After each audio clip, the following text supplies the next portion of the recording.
우리가 지난 한 10번 정도에서 10번, 11번의 설교를 통해서 기독교 세계관에 대한 기초를 좀 배웠어요. 이제 일부가 마친 겁니다. 그래서 기초로서 창조, 타락, 구속의 관점에 대해서 배웠고, 또 우리가 왜 기독교 세계관을 가져야 되는지, 그것이 우리 삶에서 방해가 되는 무엇인지, 이런 것에 대해서 우리가 한 10주 정도를 했는데, 오늘부터 다시 10주는 이걸 바탕으로 해서 좀 더 디테일한 부분을 좀 설교하려고 합니다. 특별히 오늘은 이제 인간에 대해서 설교를 할 거고요. 이후로 계속해서 문화와 경제와 정치와 또 예술과 또 환경과 기타 등등 한 10가지 주제를 가지고 또 10주 동안 우리가 어떻게 기독교 세계관으로 또 창조, 타락, 구속이라는 관점의 어떤 기초를 배웠는데 그것이 실제적으로 적용되었을 때 어떻게 우리의 삶이 바뀌는지 좀 보려고 합니다. 우리는 그 첫 번째로 인간에 대한 부분인데요.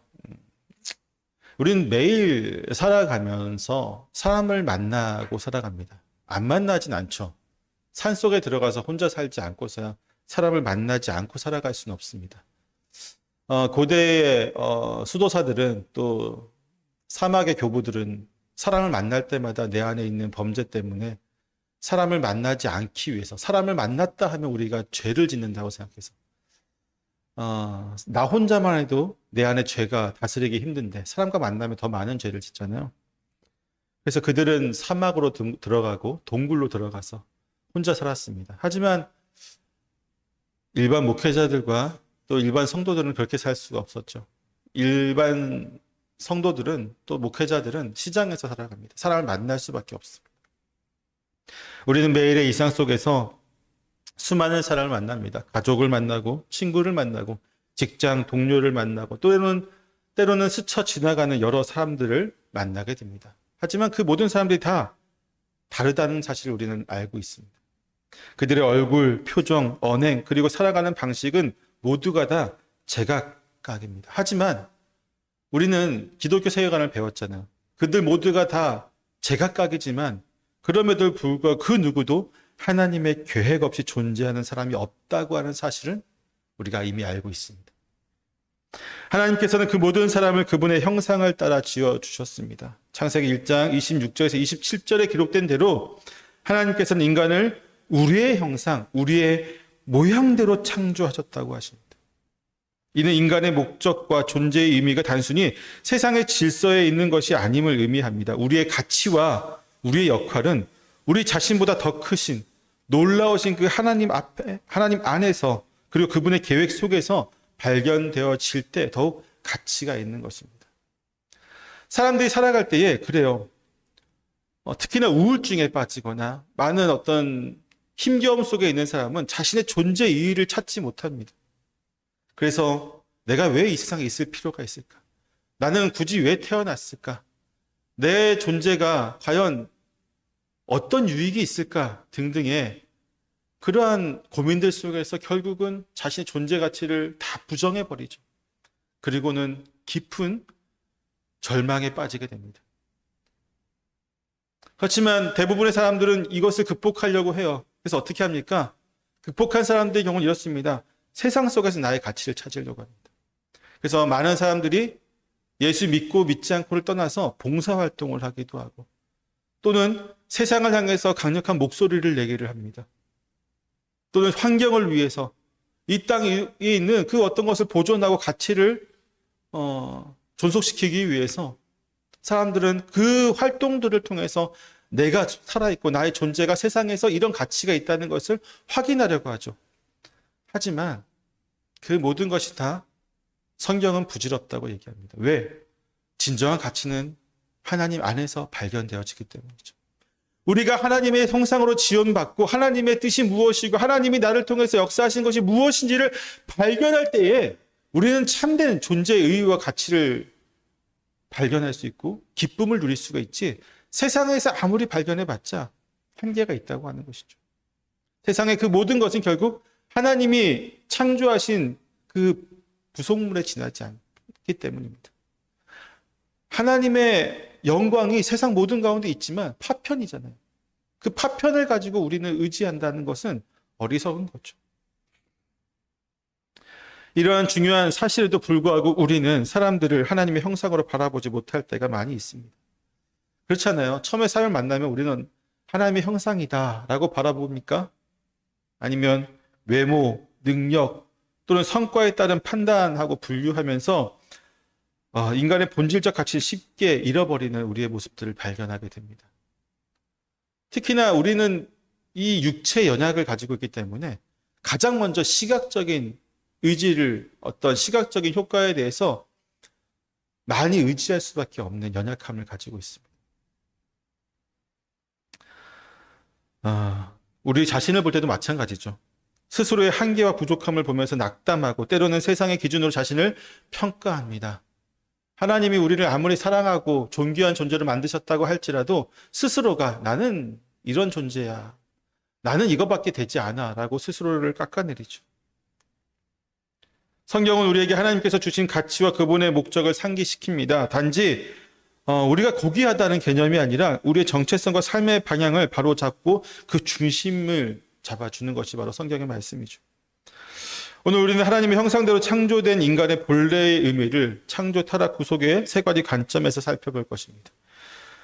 창조의 관점에서는 하나님이 주신 인간의 본래의 위치와 가치에 대해서, 타락의 관점에서는 이 가치가 어떻게 왜곡되고 상처받았는지를 다룰 것이며, 구속의 관점에서는 하나님의 백성으로 우리가 세상에서 감당해야 할 사명을 발견하려고 합니다. 이 말씀들을 통해서 우리가 하나님의 백성으로 세상 속에서 가져야 할 참된 모습과 맡겨진 사명의 중요성을 다시 한번 되새길 수 있기를 소원합니다. 먼저 창조, 타락, 구속의 관점에서 보는 우리 인간을 다시 한번 돌이켜보게 되면요. 물론 지난 시간 배웠던 것도 있겠지만 복습과 또는 우리가 또 다시 이 부분을 더 깊게 좀 연결해서 보려고 합니다. 성경은 창조, 타락, 구속이라는 이 세 가지 큰 관점을 통해서 인간의 본질과 상태를 분명히 보여주고 있죠. 아까도 얘기했지만 인간은 하나님의 형상으로 창조되었습니다. 그리고 하나님께서 세상을 창조하실 때에 좋았다고 하셨지만 인간을 창조하실 때는 심히 좋았다라고 말씀해 주셨죠. 이는 하나님이 인간을 단순한 피조물로 창조하신 것이 아니라 그분의 성품을, 그분의 어떤 온화하시고 사랑이 많으시고 그분의 완전하신 그 성품을 창조할 때 그 온전하신 그분의 뜻을 방영하기 위해서입니다. 하나님의 대리자로서 세상의 창조 명령을 수행할 사명을 감당할 수 있게 하기 위해서였습니다. 하지만 이러한 인간의 존재적 가치와 이 사명, 놀라운 존재적이죠. 하나님의 형상으로 지어진 존재는 인간밖에 없잖아요. 창조주와 같은 형상으로 지었다. 창조주와 같은 성품을 가지고 있다. 창조주와 같은 능력의 일부를 갖고 있다. 이거보다 더 큰 것이 어디 있겠습니까? 그럼에도 불구하고 이 존재적 가치와 사명은 타락으로 인해서 심각하게 훼손되어졌습니다. 창세기 3장에서 아담과 하와가 선악과를 따먹으며 하나님의 말씀을 불순종했을 때 인간은 하나님과의 관계에서 단절되었고 죄와 죽음의 지배 아래 놓이게 되었습니다. 에베소서 2장 1절은 이러한 인간의 상태를 죄와 허물로 죽은 상태라고 우리에게 말씀해 주고 있습니다. 인간은 스스로 하나님의 은혜에서 나갈 수 없는 전적 부패와 타락한 상태에 머물게 되었던 것입니다. 이제 인간은 더 이상 하나님의 형상을 온전히 드러낼 수가 없습니다. 삶의 모든 영역에서 우리는 하나님의 형상이 훼손되어진 타락하고 심각하게 부패한 모습으로 영향력을 드러낼 수밖에 없죠. 하나님의 형상이 훼손되기 전에는 우리가 인간이 하는 모든 일은 하나님의 영광이 되어지는 것이었다고 한다면 그것이 훼손되어진 우리 인간의 지금의 행동은 그 무엇을 한다고 할지라도 하나님의 영광을 훼손하는, 하나님의 영광을 가리는 그런 역할밖에 하지 못하게 되었습니다. 제가 누누이 강조하잖아요. 우리가 아무리 하나님의 영광을 위해서 주님 우리가 이것을 합니다. 구제를 합니다. 전도를 합니다. 어떤 집회를 합니다.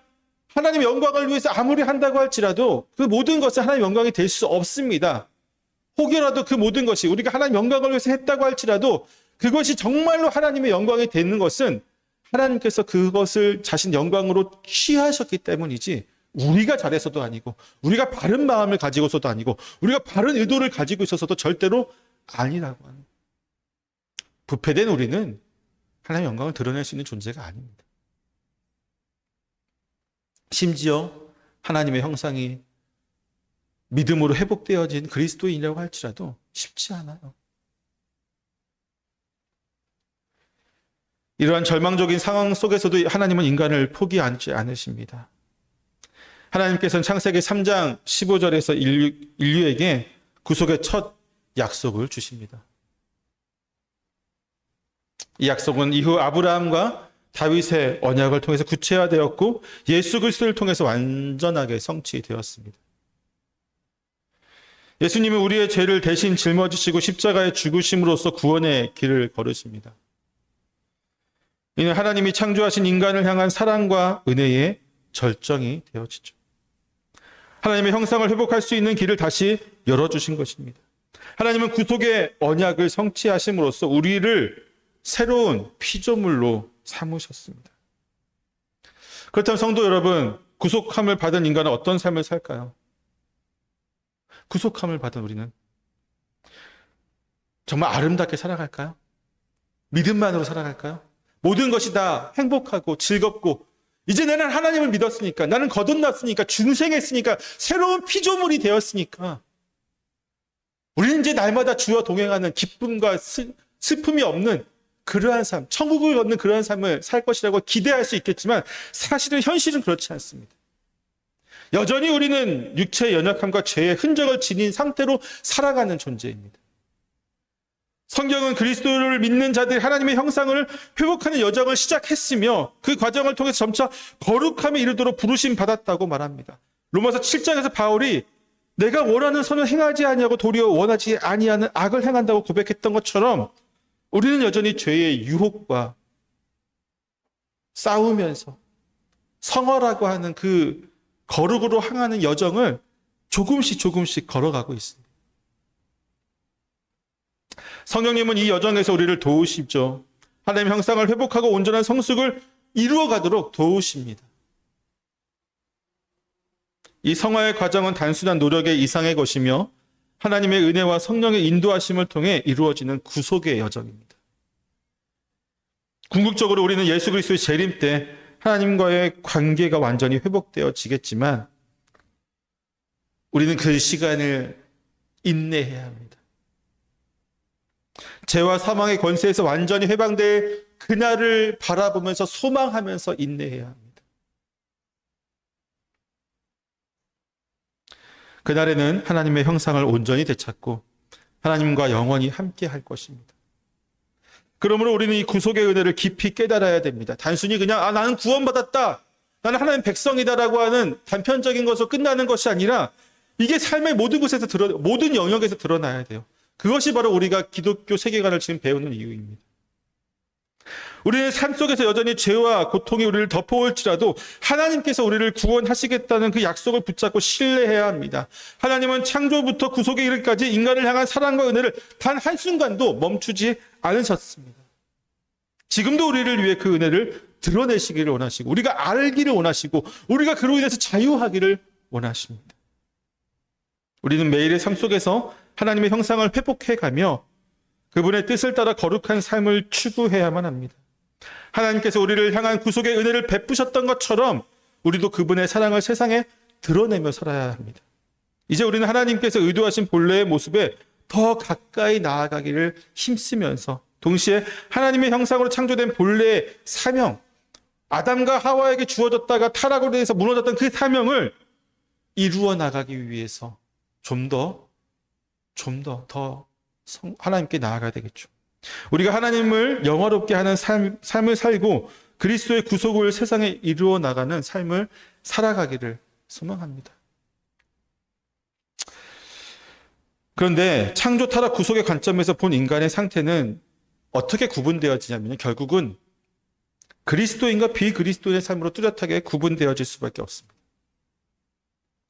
구속의 은혜로 새롭게 된 그 삶과 여전히 타락한 상태에 있는 삶의 차이는 우리의 존재의 목적과 일상의 가치관 그리고 세상 속에서 역할을 통해서 분명하게 드러나게 되어 있습니다.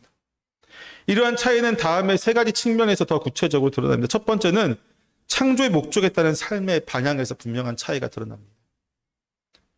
먼저 하나님은 인간을 하나님의 형상으로 창조하셨기 때문에 하나님과 관계에서 그분의 성품을 방영하게 됩니다. 즉 하나님과 관계하지 않으면, 하나님과 관계를 맺지 못하면 그 누구도 하나님의 성품을 온전히 삶 속에서 방영할 수가 없습니다. 예수 때문에 그리스도인의 삶을 보게 되면 예수 그리스도를 믿음으로 거듭난 그리스도인은 이 창조의 목적을 다시 회복하게 됩니다.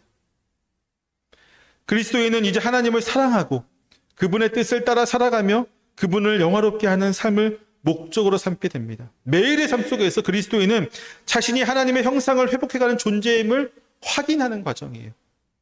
우리의 삶은 단순하게 그냥 억지로 살아가면서 그리스도의 은혜로 겨우겨우 버티는 삶이 아니라 매 순간순간마다 내가 주의 자녀임을 확인합니다.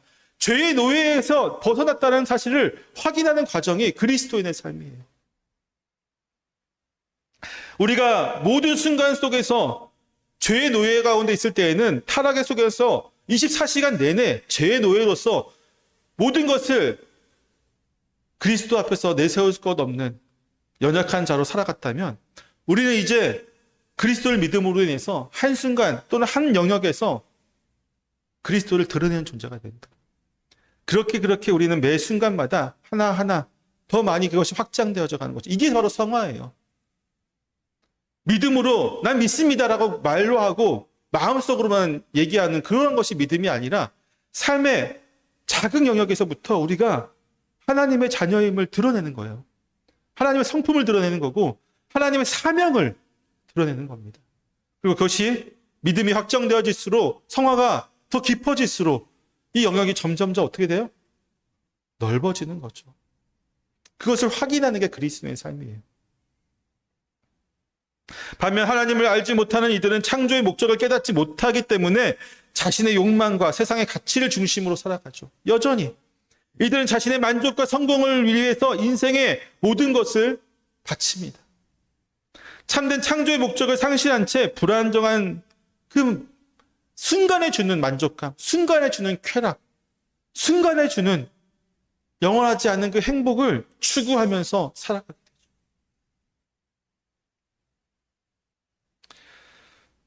하나님을 알지 못하는 자들은 그 내면에 뭐가 있냐면요. 일단은 하나님을 믿는 자든 믿지 않는 자든 모두가 다 하나님의 형상으로 지어졌습니다. 그것이 부패하고 타락했을지라도 때문에 타락한 인간의 본성 안에는요. 여전히 하나님과 함께 있을 때의 그 행복의 그 그림자가 남아 있어요. 때문에 인간은 자연스럽게 하나님과 함께 있을 때에 하나님을 알지는 못하지만 이제는 하나님 볼 수도 없고 찾아갈 수도 없는 상태이지만 그분과 함께 있을 때에 알았던 우리가 누렸던 그 놀라운 행복과 기쁨이 우리의 DNA 안에, 영혼의 DNA 안에 잠재해 있기 때문에 그것을 추구하게 됩니다. 행복하길 원해요. 기쁘길 원해요. 즐겁길 원해요. 더 나은 삶을 온전하게 되는 그 삶을 원하는데 하나님께서 찾을 수 없기 때문에 세상 속에서 그걸 추구하죠. 하지만 그것은 끊임없는 갈망이 될 수밖에 없습니다. 채워지지 않는 갈망이 될 수밖에 없습니다. 안타깝게도 세상의 그 무엇도 참된 평안을 주지는 않습니다.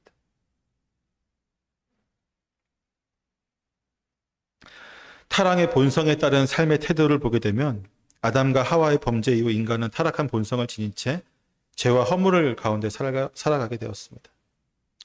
이 타락으로 인해서 인간은 하나님과 단절되었으며 스스로의 힘으로는 참된 의와 평안을 얻을 수 없는 상태에 빠졌습니다. 그러나 예수 그리스도의 구속으로 인해 그리스도인은 죄와 사망의 권세에서 해방되었습니다. 구원받은 그리스도인은 이제 날마다 성령의 도우심을 받는 존재가 되었습니다. 때문에 성령이 우리를 돕는 그 순간에 우리는 죄와 싸울 수 있게 되었어. 이전에는 죄와 싸우는 것이 아니라 죄의 노예였다면 우리는 이제 죄와 싸울 수 있는 능력을 가진 존재입니다. 심지어 이겨요. 왜? 우리가 싸우는 것이 아니라 우리의 영혼 안에서, 우리의 내면 안에서 성령께서, 예수 그리스도께서 싸우시기 때문입니다. 사탄 마귀 권세는 그분 앞에 다 무릎 꿇을 수밖에 없죠. 하나님의 뜻을 이루어 나가고자 노력하는 존재가 되었습니다. 물론 여전히 우리는 연약함 가운데 여전히 죄에 넘어질 때가 많지만 그때마다 우리는 회개하고 다시 하나님께 돌아갈 수 있는 자격을 갖게 되었습니다. 여러분 놀라운 거예요. 이거는 자녀를 키워보신 분들은 다 아시겠지만 또 자녀인 분들도 어느 정도 알겠지만 내 자녀가 아니고서는요 용서를 구할 때마다 무한히 용서해 주는 사람은 없습니다. 남남이 나에게 잘못을 했어요. 한두 번 용서해 줄 수 있죠. 물론 성경에는 뭐 70번씩 7번 거의 무한대로 용서해 주라고 하지만 거기는 형제라고 하는 전제가 붙습니다. 하지만 우리가 인간적으로 남이 회사 동료가 아니면 내 친구가 나에게 잘못했을 때 우리는 몇 번 용서해 줄까요? 심지어 똑같은 잘못을 반복해서 3번은 용서해 주면 대단한 겁니다. 7번 용서해 주면 거의 성자 수준이에요. 근데 여러분 그 이상 되면 어떻게 될까요? 아무리 대단한 사람도 그 이상 용서하기 힘들어요. 결국 어떻게 되죠? 내 마음속에서 그 사람을 지워버리죠. 단절, 절교를 선언합니다.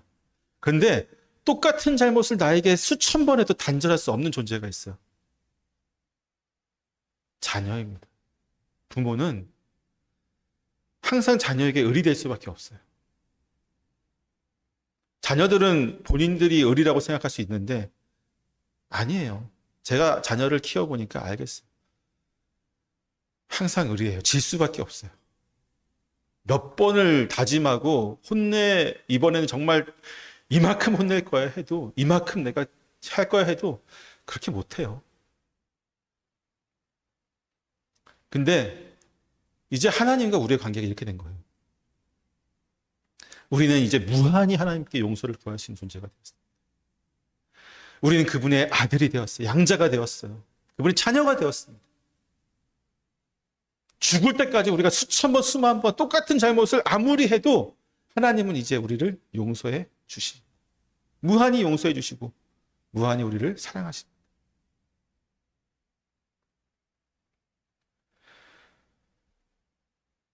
죄의 굴레에서 벗어나기까지 완전하게 되기까지 그분 우리를 놓지 않으십니다.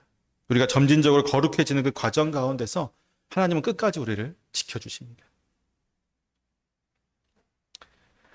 하지만 비그리스도인들, 믿지 않는 자들은 타락한 본성 아래에서 죄와 허물에 여전히 묶여 살아가고 있습니다. 하나님의 구속을 경험하지 못한 그들은 죄로부터 자유로워질 수 있는 길을 알지 못합니다.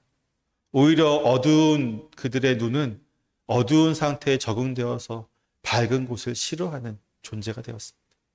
빛으로 향해서 나오라고 우리가 아무리 구원의 손길을 뻗치고 그들을 향해서 외쳐도 어두움에 적응되어진 그들의 눈과 마음과 영혼은 나는 이곳이 편하다고 얘기를 합니다. 가끔 그런 경우 있어요. 전 쉬는 날 너무 이제 전날과 전전날 하여튼 며칠간의 어떤 고된 노동으로 힘들 때에 그냥 어두운 곳에서 그냥 쉬고 싶을 때가 있잖아요. 편안하게, 그렇죠? 그때 불을 딱 켜면 어떻게 돼요? 짜증이 나요. 불을 끄라고 하죠. 왜? 우리는 어둠에 더 익숙해져 있는 상태이기 때문입니다. 그런데 세상 사람들이 그래요. 이미 너무나도 긴 어둠의 상태에 있었기 때문에 빛을 두려워합니다. 그리스도인들이 성령의 인도하심을 받아 거룩으로 나가는 것과 달리 그들은 세상의 유혹과 욕망 속에서 흔들리는 불안정한 삶을 살아가게 됩니다. 그 결과 참된 만족과 평안이 없는 채로 세상에서 만족을 쫓아가는 삶에 빠져들게 되죠. 마지막으로 구속의 소망은요, 그리스도인과 비그리스도인의 삶에 큰 차이를 만들게 됩니다. 예수 그리스도의 십자가의 부활을 통해 그리스도인은 하나님과의 관계를 회복하고 하나님의 나라와 영원한 생명을 소망하게 됩니다. 이 소망이야말로 그리스도의 삶을 인도하는 가장 중요한 힘이 되어지죠. 하나님의 나라를 소망하는 그리스도인은 이 땅에서 하나님의 뜻을 이루기 위해서 부르심 받았습니다. 세상 속에서 하나님의 빛과 소금으로 살아가게 되었죠. 복음을 전하고 하나님의 사랑과 공의를 드러내며 살아가는 존재가 되었습니다.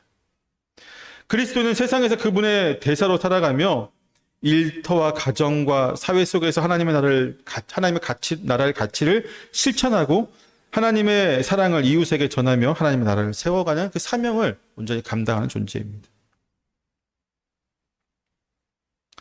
그리스도인은 오직 하나님께 영광을 돌리기 위해 삶의 모든 영역에서 주님을 닮아가면서 하나님께 나아가는 자들입니다. 그러나 비그리스도인은 어떻습니까? 그들은 하나님의 나라에 대한 소망이 없습니다. 구속의 은혜를 알지 못하는 이들에게는 하나님과의 관계 속에서 회복이나 영원한 생명의 소망이 없습니다. 그들이 추구하는 모든 것은 일시적이고 불완전합니다. 그들이 추구하는 모든 것에서 그 어떠한 것도 그들의 삶의 안정을 줄 수 없습니다. 왜냐하면 우리가 소망하는 것은 영원한 것이지만 그들이 소망하는 것은 없어질 것이기 때문입니다. 저는 그래서 짐 엘리엇의 말을 참 좋아해요. 짐 엘리엇, 비록 그는 젊은 나이에 에콰도르의 원주민들에게 선교하다가 말도 제대로 못 건네보고 첫 만남에서 순교하게 되는 안타까운 선교사였지만 그는 그의 일기에다 이렇게 써요. 영원한 것을 위해서 영원하지 않는 것을 포기하는 삶은 어리석은 삶이 아니다.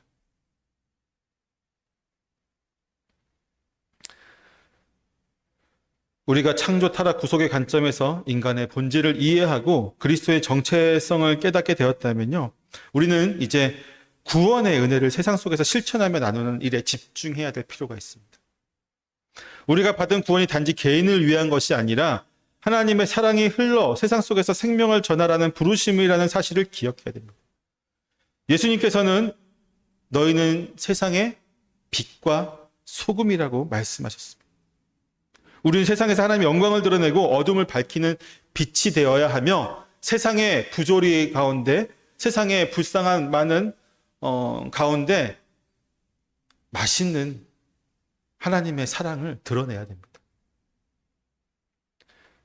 그 중에 첫 번째는 전도의 삶을 통해서 이루어집니다. 전도는 어떤 거창한 행사나 화려한 수식이 아닙니다. 한국교회는 전도가 왜 대단한 것으로 묘사하고 있어요. 한국교회는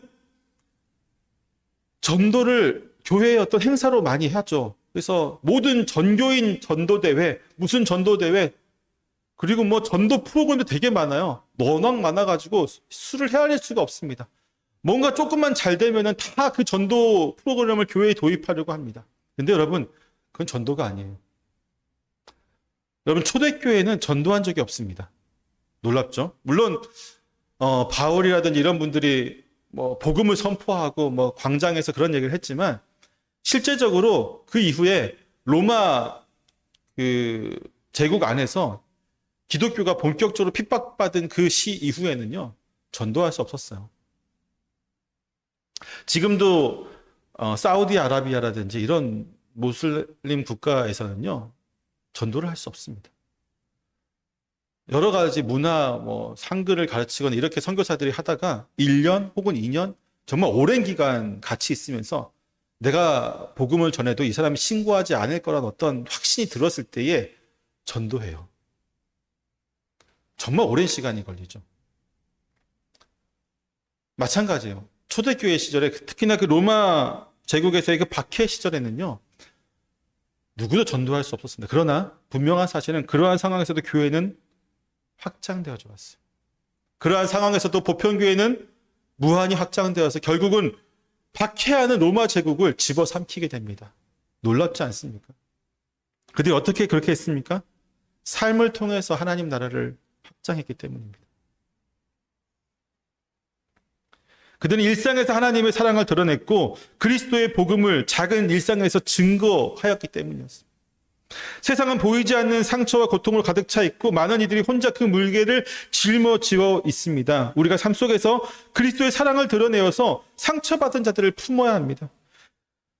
그들이 하나님 앞에서 참 평안을 찾을 수 있도록 인도하는 것, 이것이 바로 전도입니다. 그러니까 여러분, 교회에 오라고, 교회에 오면 맛있는 거 있다고, 교회에 오면 상품 준다고, 선물 준다고. 이게 전도가 아니에요. 세상 사람들이 당신은 왜 그렇게 행복합니까? 당신은 언제나 그렇게 기쁩니까? 당신은 어떻게 그렇게 남을 위해 살아갈 수 있습니까? 당신은 어떻게 그렇게 헌신적인 삶을 살아갑니까? 당신은 어떻게 그렇게 모범적인 삶을 살아갑니까? 라고 질문했을 때에 당당하게 우리는 이렇게 얘기해야 됩니다. 저는 그리스도인입니다. 하나님의 사랑의 제한에 있기 때문에 저는 이러한 삶을 살아갈 수 있습니다. 이게 전도입니다. 남들과 똑같이 살면은 그들이 이렇게 얘기해요. 아유, 그리스도인이나 나나. 바울은 로마서 10장에서 이렇게 얘기하죠. 믿음은 들음에서 나며 들음은 그리스도의 말씀으로 말미암느니라. 우리가 이 땅에서 복음의 소식을 전하는 것이 중요한 이유는 바로 여기에 있습니다. 하나님의 사랑을 전하기 위해 우리를 쓰시는 그분의 뜻을 따르기 위해 세상 속에서 그리스도의 향기를 드러내는 자들이 되어야만 합니다. 우리가 전하는 사랑의 말 한마디가, 따뜻한 행동 하나가 누군가에게는 하나님을 향한 문을 열어줄 수가 있게 됩니다. 때문에 우리는 굉장히 자제해야 될 것들이 많이 있습니다. 그 다음에 세상을 향한 그리스도의 손과 발이 되기 위해서 선교에 대해서 우리는 뜻을 품어야 됩니다. 선교는 단지 지리적 경계를 넘는 일이 아닙니다. 우리는 모든 관계와 만남에서 선교의 사명을 감당하도록 부르심을 받았습니다. 선교는 멀리 떨어진 땅에서만 이루어지는 일이 아니고 우리가 발을 딛고 있는 곳에서 언제든지 가능하다는 점에서 우리의 삶 전반에 녹아들 수 있습니다. 그리스도께서 고난받는 자와 낮은 자들과 함께 하셨듯이 우리도 세상의 어두운 곳을 비추고 고통받는 이들과 함께하며 그들에게 그리스도의 사랑을 전하는 삶을 살아야 합니다. 여러분, 예수님께서는 이렇게 말씀하셨어요. 너희가 여기 내 형제 중에 지극히 작은 자 하나에게 한 것이 곧 내게 한 것이니라. 우리는 정말 세상에서 고통받고 소외받는 자들을 섬기는 것이 곧 주님을 섬기는 이름을 기억해야만 합니다. 그리스도의 손과 발이 되어서 어려움에 처한 사람들과 함께하며 그들에게 하나님의 사랑을 전하는 것이 선교의 시작이 될 것입니다. 또는 지금 그 현장에서 열심히 선교하시는 분들을 위해서 기도하고 또 후원하는 것도 선교의 시작이 될 수 있겠죠. 때로는 우리가 그 자리에 갈 수도 있겠지만 그 마음을 품는 자와 품지 않는 자는 분명히 다른 삶을 살게 됩니다. 마지막으로 우리는 세상 속에서 하나님 나라를 세워가는 부르심에 대해서 분명히 뜻을 세워야 됩니다. 우리의 일터와 가정과 그리고 모든 만남의 자리에서 하나님 나라의 가치가 드러나야 됩니다. 그걸 분명히 세워야 돼요. 특히나 안 믿는 자와 만났을 때 우리는 좀 더 우리 마음을 모아야 됩니다. 믿는 자들이 모이면 그나마 괜찮아요. 여기서 이미 우리는 하나님 나라잖아요. 하나님의 나라고 하나님 나라가 모였기 때문에 그곳은 괜찮은데 안 믿는 자와 함께하는 자리 또는 교회를 비판하는 자들과 함께하는 그 자리에서 나는 하나님의 나라를 대표하는 자입니다. 우리 가끔 제가 이제 예전에 어떤 유튜브 보니까요. 특정 국가를 지명할 수는 없겠지만 기자가 이제 우리나라 선수들이라든지 감독들에 대해 인터뷰를 요청할 때에 굉장히 무례한 질문들을 던지는 때가 있습니다. 그 질문을 드리면 본인은 어떻게 생각할지 모르겠지만 그 인터뷰를 보는 전 세계 모든 사람은 어떻게 생각할까요? 그 나라의 수준이 저거밖에 되지 않는. 또는 해외에 나갔을 때에 관광객들이 하는 행동들을 보면서 우리는 이렇게 판단합니다. 저 나라의 인식의 수준, 문화적 수준은 저거밖에 되지 않는다. 우리가 마찬가지예요. 믿지 않는 자들과 함께 했을 때에 믿지 않는 사람들은 우리를 통해서 하나님의 나라를 보게 됩니다.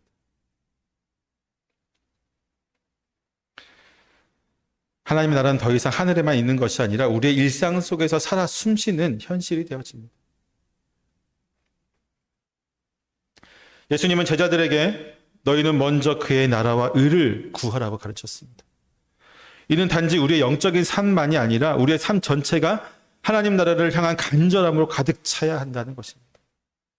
세상은 여전히 분열과 고통과 미움과 다툼과 전쟁과 시기와 질투가 가득합니다. 하지만 우리가 하나님 나라의 빛을 비출 때에 그곳에서 사람들은 새로운 소망과 평안을 발견하게 될 것입니다.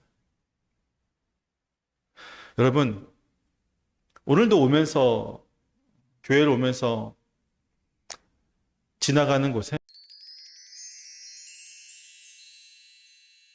그곳에 정말 많은 차들과 많은 사람들이 몰려드는 것을 봤습니다. 매우 마음이 아팠어요. 그곳에는 구원이 없는데,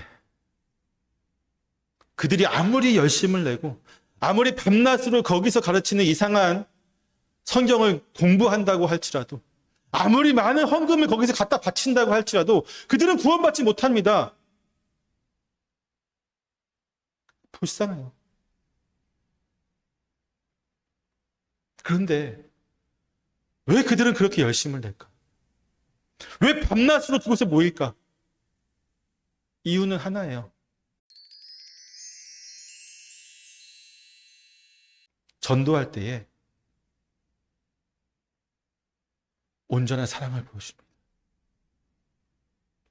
그게 비록 가짜일지라도, 그게 비록 언젠간 끝나는 가짜 사랑일지라도 처음 본 사람에게는 하나님의 사랑이 이런 건가라고 착각을 일으킬 수 있을 정도의 그 사랑을 보여주기 때문에. 이단들은 그렇게 전도합니다. 모든 이단들이, 대부분의 이단들이 그렇습니다. 하나님의 사랑이 여기 있구나라고 착각을 불러일으킨다고요. 결국은 그것이 실체가 드러나겠지만 이미 그때는 모든 것을 다 바쳐서 빠져나올 수 없는 너덜너덜한 상태가 되죠. 그런데 진짜 하나님의 사랑이 있는 우리는 솔직히 얘기하면 그 사랑이 잘 드러나지 않는 것 같아요. 저를 포함한 한국에 있는 700만 많은 성도들이 정말 얼마나 하나님의 사랑을 온전하게 보여주고 있습니까? 여기에, 이 교회에, 이 성도들이 모인 이곳에 하나님의 사랑이 있구나라고 느낄 수 있어야 되는데, 이곳이 정말 평안하구나, 정말 기쁘구나, 내가 이곳에 있을 때 내 존재가 회복되어지는 것을 느끼는구나라는 것을 보여줘야 되는데 그것이 안 돼요. 그러면서 우리가 항상 이렇게 얘기합니다. 우리만 거룩한 존재다. 저 세상 사람들은 진리를 모른다. 그것은 우리 안에 있는 문제고요. 우리가 그들을 평가할 때 그렇게 평가할 수 없습니다. 아직 믿지 않는 자라고 할지라도 하나님의 부르신 가운데 있는 자일 수도 있어요. 그거 어떻게 합니까? 우리의 삶 자체가 하나님의 사랑을 비추는 거울이 될 때 하나님 나라는 점점 확장되어져 갑니다. 결론 말씀을 드리겠습니다. 우리는 오늘 창조 타락 구속의 관점을 통해서 인간의 본질과 상태를 바라보았습니다. 하나님께서는 우리를 그분의 형상대로 창조하셨고 우리를 통해 세상에 하나님의 성품을 드러내기를 원하셨습니다. 그러나 죄로 인해 우리는 그 형상을 온전히 드러낼 수도 없게 되었고 하나님과의 관계가 단절되는 비극을 겪게 되었습니다. 그럼에도 불구하고 하나님께서는 구속의 은혜를 통해서 우리에게 새 생명을 허락하셨고 예수 그리스도 안에서 하나님의 형상을 회복할 수 있는 길을 열어주셨습니다. 구속의 은혜로 인해 우리는 이제 세상 속에서 그리스도 중심의 삶을 살게 되었습니다. 그분의 증인이 되었고 하나님 나라를 세워가는 소명을 받았습니다. 그리스도인으로서 우리의 삶은 단지 개인의 구원을 넘어서 세상 속에서 하나님의 사랑과 정의를 실천하는 삶으로 확장되어져 가게 되었습니다. 전도와 선교를 통해 복음을 전하고 세상 속에서 하나님 나라의 가치를 세워가는 것이 우리에게 주어진 사명이 되었습니다. 우리의 말과 행동, 삶의 자세가 하나님의 나라에 빛을 비치고 하나님의 사랑을 전하는 도구가 되어진 것이죠. 성도 여러분, 우리는 하나님께서 창조하신 목적을 바르게 회복하는 여정을 지금 걸어가고 있습니다. 이 여정이 언제 끝날지는 솔직히 그 누구도 알지 못합니다. 이 여정에서 우리는 우리를 돕고 인도하시는 성령님의 은혜를 의지할 때에 우리는 좀 더 이 길을 온전하게 걸어갈 수 있게 될 것입니다. 날마다 하나님의 형상으로 회복되어져 가는 그 길을 저와 함께 걸어갑시다. 우리의 삶이 하나님께 세상에서 하나님의 영광을 드러내고 하나님 나라를 확장하는 헌신의 삶이 되어지기를 소망합니다. 성도 여러분, 이제 우리의 삶이 하나님의 예배에 대한 삶이 되기를 소망합니다. 세상 속에서 하나님의 사랑을 실천하며 그리스도의 증인으로 살아가게 되는 헌신된 삶이 되기를 다짐합시다. 하나님께서 우리를 통해 이루어 가실 구속의 역사와 하나님 나라의 확장을 기대하는 마음으로 또 주님의 뜻을 이루어 나가는 그 한순간순간마다 하나님께서 기뻐하시는 것만큼 우리도 기뻐하는 그러한 삶이 되기를 소망합니다. 기도하겠습니다. 할렐루야. 주님, 창조, 타락, 구속의 관점으로 바라보는 인간의 모습은 참으로 하나님 앞에서 기뻐할 수밖에 없고 또 때론 낭망할 수밖에 없는 여러 가지 모습들을 발견하게 됩니다. 하지만 분명한 것은 구속으로 인한 하나님의 사랑의 역사는 지금도 이루어진 것이고 예수 그리스도를 통해서 우리에게 주어진 놀라운 사랑임을 발견하게 됩니다. 그 사랑 안에서 우리가 소명을 온전히 발견하고 살아가는 존재가 되게 하시고 일상의 모든 삶에서 하나님이 우리를 부르신 그 모든 곳에서 조금도 부끄럽지 아니한 주의 자녀로 살아갈 수 있도록 인도하여 주시옵소서. 예수님의 이름으로 기도드립니다. 아멘.